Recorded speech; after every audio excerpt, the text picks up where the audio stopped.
رب العالمین د دنیا د امتحان یو ځای مقرر کړی په د خپلو بندګانو یو امتحان کوي یو ازمایش پې کوي او چې دې امتحان کې څوک کامیاب شو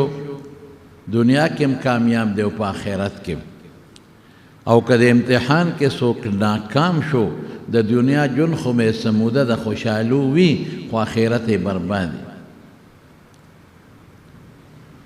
هغه امتحان څه شی دی ادا دی چې الله فرمایي زما او د رسول راوړلی شوي دین او د هغې خبرې ومانه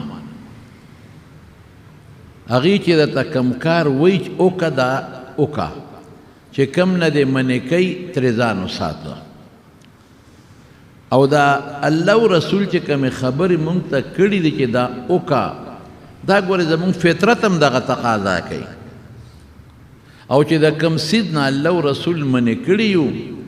نو زمونږ فطرت هم دا تقاضا کوي چې مونږ ته ځان وساتو مونږ د فطرت نه چې دا څوک د خدای او د رسول خبره نه مني د فطرت نه الوړې روان دي داسې مثال دی لکه اوبه چې رواني نو چې ته اوبو سره یو اوبه کم خوازي او هغې طرف ته ځې نو ته به مقصد ته ورسېږي او که اوبه د کم طرف نه روانې دي او ته هغې له په مخه ورځې او تیزی اوبي نو ته مقصد ته نشي رسېدی ته د فطرت خلاف ورزي کې یو سړی چې په خپو رواني د خپې د ګرځېدو دپاره نو دا د فطرت سره موافقت دی ته به مقصد ته ورسې او که یو سړی وي چې د خپې پورته کوم او په دې لاسو به ځم دا خلاف فطرت شی دی د چرم کامیابۍ ته نشي رسېدی نو دین زمونږ فطري دی ما من مولود الا یولد علی الفطره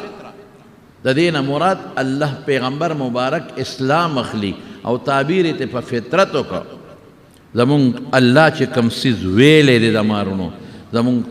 فطرت اسلام ته وباسه یو طرف ته کا بیا هم دا چې څه فرمایي زما سلیم فطرت طالبان ورته فطرت سلیمه وایي زما عقل دا وایي چې دا ټیک دی زه به یو مثال درکم حضور پاک له یو سړی راغی یو نوجوان او ځوان وی د الله رسول زما ایمان تړی کې زه مسلمانېږم چې څه ته وایې زه به کوم څه نه مې ته منې کوې د هغې نه به ځان ساتم خو یو څیز دی چې هغې کې اجازت غواړم هغه څه شی دی زنا ده زما ډېر زیات خواهشات دي او د خواهشاتو نه ډېر زیات تنګ یم نو د دې یو څیز پکې اجازت راکړه نو باقي چې ته څه وی به کوم ته څه نه منې کوې ځان به ساتم خو ماله د زنا اجازت پکې را هغه ساده سړی و د هغه دا خیال و چې ګنې حضور پاک دا دین د خپل طرف نه ویلی دی چې کم څیز حلالۍ حلال او چې کم څیز حرامۍ حرام حالانکه پیغمبر مبارک چې مونږ ته کم حلال ویلی دي دا د الله را طرف نه دی د پیغمبر زړه ته خدای القو کی او چې پیغمبر مبارک مونږ ته وایي چې مه کوه نو دا د الله د طرف نه دی د پیغمبر زړه ته خدای واچوي صحابه وی اوف اوف دا څه خبره کې د حضور پاک په مخ کې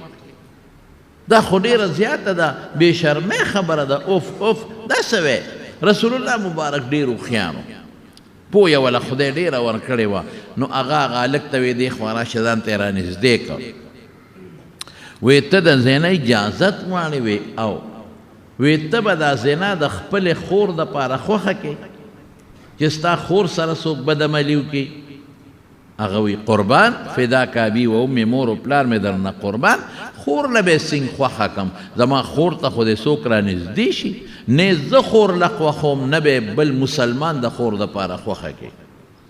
وی تحبه لامک مور له خوښه وی قربان دا څه وی نه زه مور له خوښوم نه به بل څوک مور له خوښه کوي وی تحبه لبنتک لور له خوښه قربان دا څه وی نه زه لور له خوښوم نه به بل څوک لور له خوښه کوي اتحبه لزوجتک ښځې له خوښې قربان دا ته څه وی نه زه ښځې له خوښوم نه به بل څوک ښځې له خوښه کوي زما خور زما لور زما ښځه زما مور څوک خو دې رانږدې شي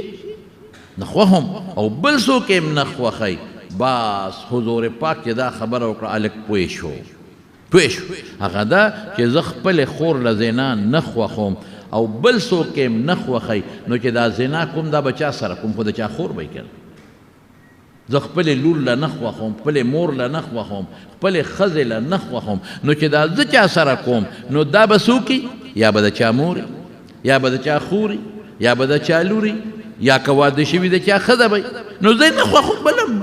بل سره بیا ولې وکړم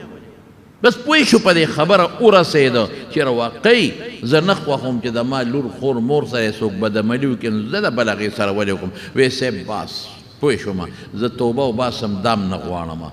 حضور پاک ورته ایمان کلمه خو له مسلمان شو او په دې ړی وله لاس کېښود یا الله اللهم طهر قلبه خدای اړه وله پاک کې اللهم یا الله د ده دا زړه صفا کې اړه وله پاک کې هغه صحابي و چې د حضور پاک مبارک لاس زما په سینه کېښودی شو قسم دې وي خواهش رانه دومره لاړ چې بیا مې خپلې جایزې ښځې ته هم خواهشات نه کېدل لیکن تاسو ته پته ولګېدله چې شریعت وی زنا حرامه ده نو ولې حرامه ده شریعت ته لرې که فطرت هم دا تقاضا کوي چې دا ګناه ده او دا ښه شی نه دی زه د بل خور ولې وشرمم د بل مور ولې وشرمم د بل لور ولې وشرمم که زما لور خو څو شرموي زه به خفه کېږم که نه نو د بل هغه ولې کوم غلا شریعت وی منع ده نو چې تا نه څوک غلا کوي نو ته خفه کېږې که نه نو بل نه ولې کوې ډاکه منع ده پوره فطرت تقاضا کوي چې ته په چا ورځې او ډاکه کې نو که تا باندې څوک راغلی او ډاکې وکړه نو ته خفه کېږې که نه نو د بل نه ولې کوې بېعزتي د یو بل مه کوې وینې د یو بل مه تویوې نو که ستا د لور خور رور بچي وینه څوک توی کړي او بېعزتي ستا د پلار وکړي نو ته دړدېږې که نه نو د بل ولې کوې هر څیز چې الله او رسول ویلی دی دا ګورې هغه نه دی چې زمونږ د وس نه بار دی لا یکلف الله نفسا الا وسعها د وس مطابق پتا خدای احکامات ښودي ما جعل علیکم فی الدین من حرج په دین کې هېڅ سختي نشته مونځ کوه فطرت تقاضا کوي لکه چې تا له څوک یو 100 روپۍ درکړي د هغه څونه دارمدار کړې کې که نه کې سر ورته ښکته کړې منډه وله حجرې ته وې کوزه وله ډکې د اوبو نه ولې تنخوا درکوي پیسې درکوي نو چې الله دومره تاله روزي او شکل هر څه درکړل نو یو 15 وخته خدای ته سر نشي ښکته کولی را به شروع نو خپل مقصد لا چې دین شریعت قرآن الله پاک خپل پیغمبر ته اعلان کوي یو ته نه آدم علیه السلام نه واله تر حضور پاکه پورې یا ایها الرسل اے پیغمبرانو رسولانو کلو من الطیبات یو خو چې خوراک کوئ حلالو کې پاکیزه واعملوا صالحا نیک عملو کې او بیا فرمائی من عمل صالحا من ذکر او انثى وهو مؤمن فلنحيينه حیاة طیبه ولنجزینهم اجرهم باحسن ما كانوا يعملون چې چا نیک عمل وکړو د دنیا او د آخرت زندگی خشته څه ته وایي نیک عمل وختي مې درته ووایي چې الله او رسول پې خوشحالېږي د هغې خپلې مرتبې دي بیا دا مستحب دی دا سنت مؤکده دی دا واجب دی دا فرض څه ته وایي نیک عمل چې د ګناه نه ځان بچ کې نه کوم دا هم نیکي ده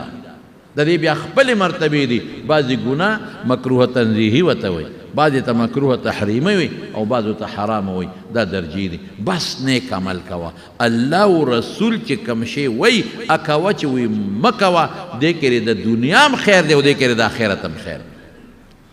او په دې الله خوشحالېږي دارونو ځکه خبره کوم چې ډېر ملګري او ډېر دوستان دا وایي چې زه خو مونځ هم کومه او ډېر پریشان یم دا دنیا نن په دې پریشانۍ کې پرته ده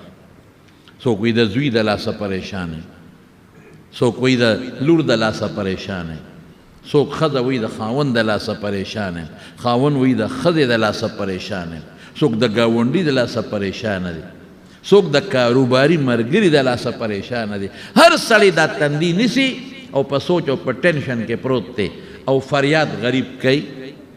لور د پلار د لاسه پریشانه یقین په خدای کې موږ ته خلک ټلیفونونه کوي د مسلې تپوس کوي دا خلک په لویه پریشانۍ کې پراته دي دا ولې دا تا الله خفه کړی نو الله به تا څنګه خوشحاله کړي ته چې ما خوشحاله زه به دې خوشحالوم او ته چې ما خفه کوې زه به دې څنګه خوشحاله کړم ته الله خوشحاله کړه ته نیک عمل وکړه د ګناه نه ځان وساته زه خو مونځ کوم ډېر راته داسې وایي مونځ خو کوم روجي هم نیسم نفلونه هم کومه ویم ستر پرده به نه کوې لور به دې ستر پرده نه کوي بازارونو کې به کولو مخ ګرځې یاره جي دا خو شته نو الله خفه شو که رزق به دې حرامي که نه پلار به دې غلط کاروبار کوي رشوت به خوري او رزق به حرامي مردار به یې که نه یاره جي دا خو شته نو ګوره الله خفه شو که رسول الله صلی الله علیه وسلم فرمایي د بخاري حدیث دی وی درې کسان په لاره تېرېدل زمونږ د علما دې ته حدیث الغار وی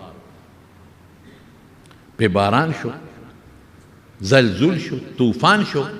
بس دی لاړل یو غر و په هغې کې یو غار و هغې ته درې واړه وردن نه شو اتفاق ته وګوره د غر د سر نه یو تیږه راوښویده په دې باران کې دا کار کېږي یو تیږه راوښویده او چې څنګه راوښویده نو د دې غار په دې خوله د پاسه ور کلکه شوه دوی غریبانان دننه بند پاتې شوه پښتانه وي د بارانه تښتېده او د ناوې لاندې شپه شو آسمان سے گرا کجور میں اٹکا آسمان نه را خلاص شو د کجورې په هغه غنو کې او په هغې کې ونښت یا خدای دا به وسکې هوا بنده شوه رڼا بنده شوه اکسیجن بند شو دنیا سره رابطه ختم اوس به څه کېږي یو پکې هوښیار هغه وی یاره ما اورېدلي دي داسې چې الله په نیک عمل خوشحالېږي لکه دا چې تاسو ته مو څه وي راځئ په ژوند کې که مونږ چاته یو نیک عمل کړي چې الله ته یې ورپېښ کړو